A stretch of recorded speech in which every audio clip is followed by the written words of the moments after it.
Isang magandang araw po sa inyo mga kapatid.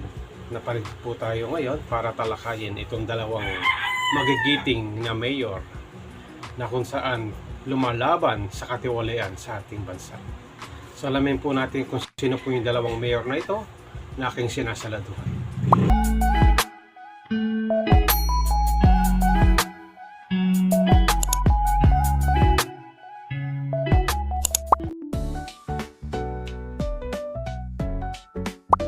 Muli po, welcome po.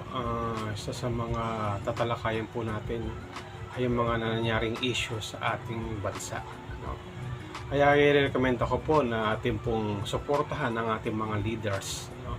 Katulad po nila Mayor Vico Sotto at saka si Benjamin Magal. Sila po isa sa mga mayor na lumalaban sa graft and corruption dito sa ating bansa. Kaya yun po, mahalaga po na dapat na iwaksi po natin ang masama at suportahan ang mga nagsusulong ng kapayapaan at katwiran sa aming bansa. Ito pong si Benjamin Magalong ay nagsabi na mga magnanakaw sa gobyerno ay walang kabusugan. Hindi sila nakokontento hanggat may mananakaw. Hanggat patuloy lang tayong nananahimik sa sarili nilang asagarin nila ang kaba ng yaman.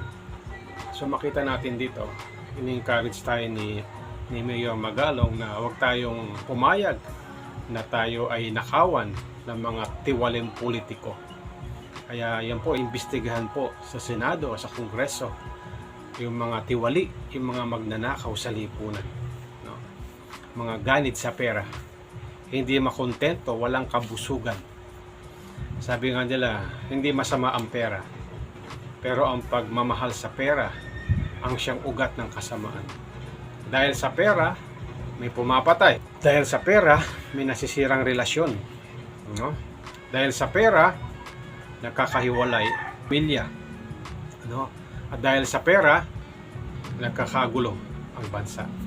Dahil sa mga korap na patuloy na walang sawa sa pagnakaw sa ating bansa.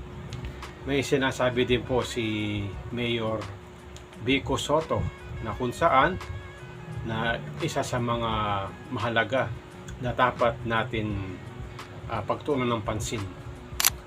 Huwag tayong pumayag na makalimutan. After 2 months, kinakailangan manatiling buhay ang issue.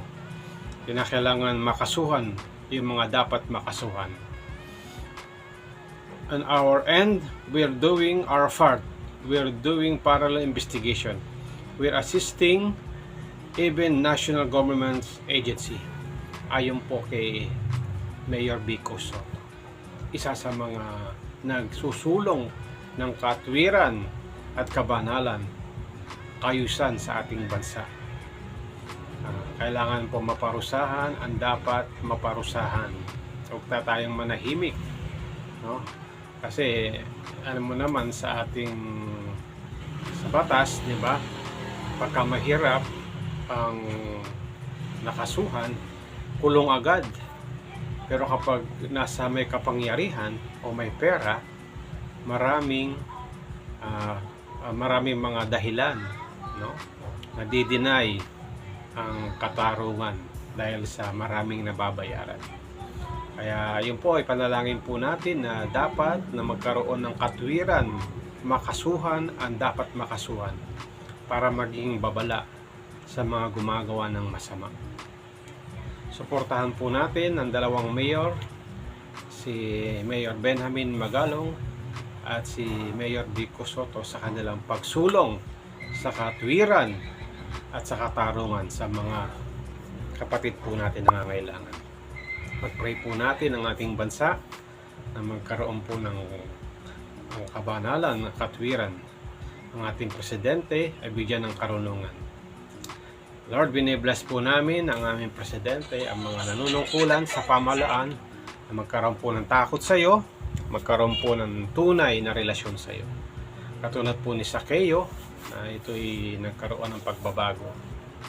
Kung paano po binago si Zaccheo sa Biblia, again din po ang mga nanunungkulan sa aming pamahalaan. Binibless po namin ang bansang Pilipinas, Luzon, Visayas at Mindanao. Nawa ang katwiran, kabanalan na siya mahayag sa aming bansa. Ito po ang aming panalangin sa pangalan ni Jesus. Amen, amen.